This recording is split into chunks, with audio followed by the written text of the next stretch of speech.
नमस्कार and welcome you all at Indo पाठशाला। आज का टॉपिक है हमारे पास पॉलिटी के इम्पोर्टेंट अमेंडमेंट्स जो हुए हैं हमारे संविधान के अंदर। चलिए शुरू करते हैं इस वीडियो को। पहला क्वेश्चन है हमारे पास, which article of Indian constitution deals with constitutional amendments. तो ये जो आर्टिकल है ये है हमारा आर्टिकल 368। जैसा कि हम जानते हैं जो हमारा आर्टिकल है 368 के तहत ही भारत में जितने भी संविधान संशोधन होते हैं वो इसी के तहत होते हैं।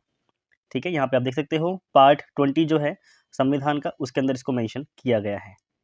नेक्स्ट है हमारे पास, किस संवैधानिक संशोधन अधिनियम में गोवा को राज्य विधानसभा के साथ एक पूर्ण राज्य बनाया गया था।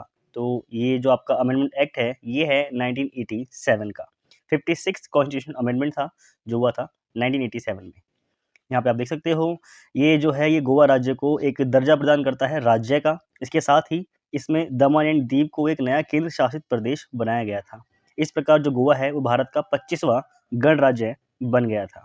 ओके, उस वाले पॉइंट के अलावा आपको सिक्किम के बारे में ये वाला जो एक्ट है अमेंडमेंट एक्ट है ये भी आपको याद रखना है। ये है आपका 36 अमेंडमेंट एक्ट। ये संवैधानिक संशोधन के तहत क्या हुआ था, जो सिक्किम है उसको भारत का एक पूर्ण राज्य घोषित किया गया था। ठीक है, तो ये हुआ था 1975 के अंदर।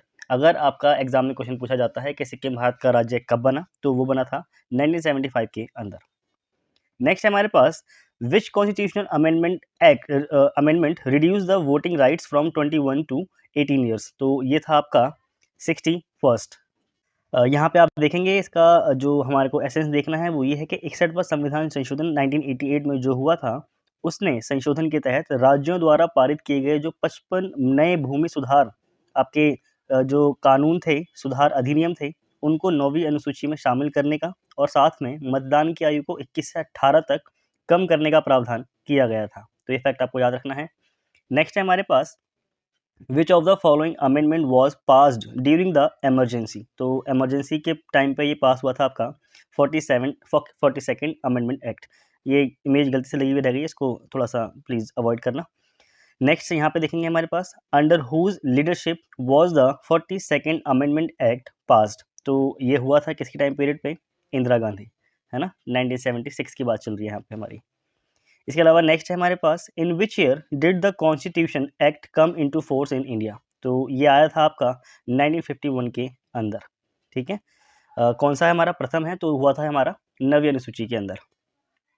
यहाँ पे देखेंगे, by this amendment act article 15, 19, 85, 87, 174, 176, 314, 342, 374, 376 were amended and दो नए आर्टिकल जो थे हमारे आर्टिकल 31A एंड 31B, इसके साथ ही 9th schedule were added to the constitution. ठीक है, 9th शेड्यूल यानी कि 9वीं अनुसूची को जोड़ा गया था। जैसे मैंने पहले बताया आपको, मेनली आपको याद रखना यही है कि इसमें आर्टिकल 31A यानी कि संपत्ति का अधिकार जो था आपका, इसके साथ ही नवी जो अनुसूची है उसको इसमें ऐड कर दिया गया था। संपत्ति के अधिकार को खत्म करके आर्टिकल 300A के तहत उसको मेंशन कर दिया गया है। इसके साथ ही आप देखोगे तो 1951 में आपका पहला हुआ था। बस यही है, इसमें सारी चीज़ें आपको इसमें याद रखनी है। साथ में जो प्रोवाइड करता है लॉ अगेंस्ट, मैं थर्ड पॉइंट पढ़ रहा हूँ, it provided law against abuse of validation of जमींदार एबोलिशन लॉज। ठीक है, क्योंकि भूमि सुधार करना था सब देश के अंदर, तो उसी के तहत हमारे को 9वीं अनुसूची के अंदर अमेंडमेंट करना पड़ा। नेक्स्ट है हमारे पास, the 40th Amendment Act of 1976 was applied to which article of the Constitution of India। तो ये किया गया है आपका 297 के अंदर। नेक्स्ट है हमारे पास, भारत के संविधान में 10वीं अनुसूची को किस संशोधन के माध्यम से जोड़ा गया था। तो आपकी 10वीं अनुसूची को जोड़ा गया है 52nd अमेंडमेंट के द्वारा, जो बताता है आपका दल बदल कानून के बारे में।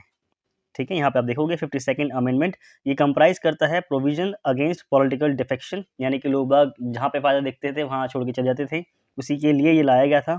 ठीक है, एंटी डिफेक्शन लॉ, दल बदल जो आपका कानून है इसी को कहते हैं।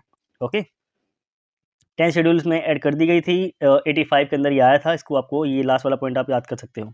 डेट फिर भी याद ना करो, लेकिन ये ईयर आपको याद होना चाहिए। 1985 के अंदर हमारा संविधान के अंदर 10वीं अनुसूची जोड़ी गई थी, दल बदल कानून। क्वेश्चन है हमारे पास, in which constitution amendment act empower the establishment of a common high court for 2 और मोर स्टेट्स। तो ये जो आपका संविधान संशोधन है ये है आपका 7वां, जो बताता है कि आपके 2 या 2 से अधिक राज्यों के लिए एक सामान्य उच्च न्यायालय हो सकता है। अच्छे कमेंट में बताओ, भारत में अभी कितने हाई कोर्ट्स हैं 26, 25, 27। तो आपके पास ये 3 ऑप्शन हैं। चलो सीरीज कर लो 25, 26, 27। और रिसेंट का कौन सा बना हुआ है? हाल ही में क्वेश्चन बना था, शायद दिल्ली पुलिस के फर्स्ट डे का सेकंड शिफ्ट का ही क्वेश्चन है। कौन सा हाई कोर्ट है जो रिसेंटली बना है, मतलब न्यूएस्ट है। ओके, नेक्स्ट है हमारे पास, यहाँ पे आप देख सकते हो, the constitution provides a high court for each state with the 7th amendment act of 1956, जो प्रोवाइड करता है कि आपके 2 या 2 से अधिक राज्यों के लिए एक समान हाई कोर्ट हो सकता है। नेक्स्ट है हमारे पास, किस संवैधानिक संशोधन ने भारत में प्रशासनिक न्यायाधिकरणों की स्थापना का प्रावधान किया है? तो प्रशासनिक जो एडमिनिस्ट्रेटिव ट्रिब्यूनल्स होंगे, ये करता है आपका 42nd, और इसी को हम लोग मिनी कॉन्स्टिट्यूशन भी कहते हैं।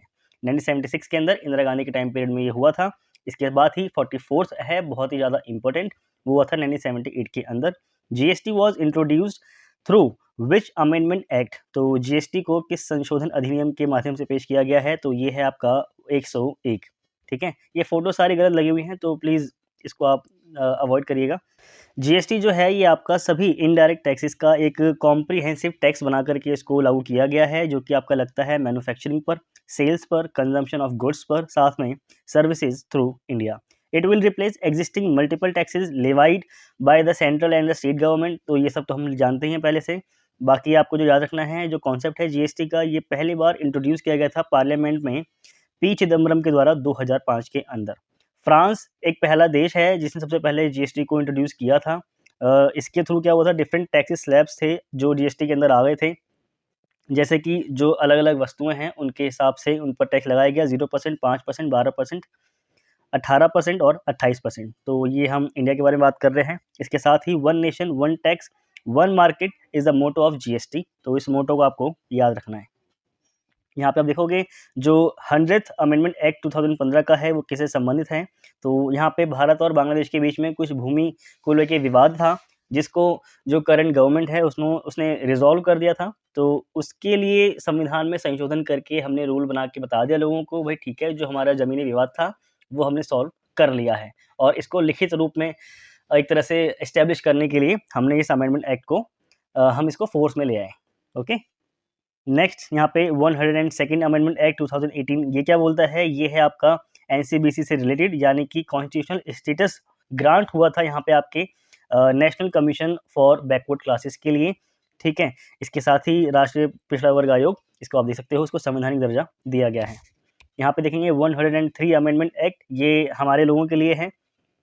जो 103 है यहाँ पे इकोनॉमिक वीकर सेक्शन, यानी कि जो कि अनरिजर्व कैटेगरी के अंदर गरीब लोग हैं जिनकी सालाना आय 8 लाख से कम है, उनको ईडब्ल्यूएस के तहत किसी भी एग्ज़ाम या फिर किसी भी ऐसी चीज़ों में जहाँ पे रिजर्वेशन है वहाँ पे 10% का रिजर्वेशन दिया जाएगा। ठीक है, 103 ईडब्ल्यूएस से संबंधित है, economic weaker section. Next question है, the 74th amendment of the constitution is related to? तो 74वां संविधान संशोधन हमारा किससे संबंधित है? अर्बन लोकल इंस्टीट्यूशन से। ठीक है, यहाँ पे देखेंगे अर्बन लोकल सेल्फ गवर्नमेंट के बारे में बताता है, जो कि अमेंड हुआ था 1992 के अंतर्गत, और इसको हम लोग नगर पालिका एक्ट के रूप में भी जानते हैं। ठीक है, अर्बन लोकल बॉडीज। 73rd के बारे में बात करेंगे तो ये ग्राम सभा यानी कि पंचायतों के बारे में हमारे को जानकारी देता है। नेक्स्ट है हमारे पास, in which constitution amendment act 4 categories part A B C D of states were abolished and recognised 14th state and 6th union? तो ये था हमारा 7th constitution amendment act. Okay, next है हमारे पास, which amendment is called as mini constitution? तो mini संविधान हम बोलते हैं 42nd अमेंडमेंट एक्ट को, जो हुआ था 1976 के अंदर। पीएम इंदिरा गांधी जो थी उनके टाइम पीरियड की ये बात है। ठीक है, और इसमें बहुत सारे जो चेंजेस किए गए थे संविधान में, और ये प्रोवाइड करता है curtailment of fundamental rights, imposes fundamental duties. इसके साथ ही बेसिक स्ट्रक्चर कॉन्स्टिट्यूशन का वो क्या होगा? ये होगा हमारा सोशलिस्ट, सेकुलर और रिपब्लिक। तो ये तीनों शब्द भी इसमें जोड़े गए थे, ये आपको याद रखने हैं। नेक्स्ट है हमारे पास, 11वां मौलिक कर्तव्य डैश द्वारा भारत के संविधान में जोड़ा गया था। तो नागरिकों के लिए हैं ये सारे, तो ये जोड़े गए थे हमारे 86 अमेंडमेंट एक्ट के द्वारा। ठीक है, 11 मौलिक कर्तव्य थे हमारे, वो इसमें जुड़े गए थे। देखो शुरुआत में 10 थे और 11वां हमारा बाद में जुड़ा है, तो 11वां हमारा जुड़ा था 86 के द्वारा। नेक्स्ट यहाँ पे ये जो 11 फंडामेंटल ड्यूटीज़ हैं, ये प्रोवाइड करती हैं opportunities for the education to his child ward between the age of 6 and 14 years. तो ये आपको याद रखना है, जो हमने आर्टिकल 21A जोड़ा था उसी से संबंधित हमारा ये भी है, ठीक है। और ये ड्यूटी हमारी कब ऐड हुई है, हमारी 86 कॉन्स्टिट्यूशन अमेंडमेंट एक्ट 2002 में, जो मैंने आपको मेंशन किया था थोड़ी देर पहले। वहीं बात करेंगे अगला, how can constitution be amended, तो ये कैसे हो सकता है। तो उसका जो प्रोसेस है, इसके 3 वेज हैं। सबसे पहले simple majority of the parliament के द्वारा हम संविधान में संशोधन कर सकते हैं। इसके अलावा स्पेशल मेजॉरिटी के द्वारा हम इसमें पास कर सकते हैं, ठीक है। Amendment by special majority to the parliament and the rectification of half of the state legislature, यानी कि अगर कोई बड़ा मुद्दा है जैसे कि जीएसटी, तो संविधान के साथ साथ देश के जो आपके आधे राज्य हैं उनकी परमिशन लेनी भी जरूरी होगी। ओके, नेक्स्ट यहाँ पे देखेंगे 14th अमेंडमेंट एक्ट 1962। ये हमारा किस बारे में बात करता है, ये बताता है कि पौंडीचेरी को भारतीय संघ में शामिल किया गया था। केंद्र शासित प्रदेश हिमाचल प्रदेश, मणिपुर, त्रिपुरा, गोवा, दमन एंड दीव, पुडुचेरी को विधानमंडल और मंत्री परिषद प्रदान की गई है। इस बीच में ये आपको याद रखना है। वहीं नेक्स्ट देखें 21st अमेंडमेंट एक्ट 1967।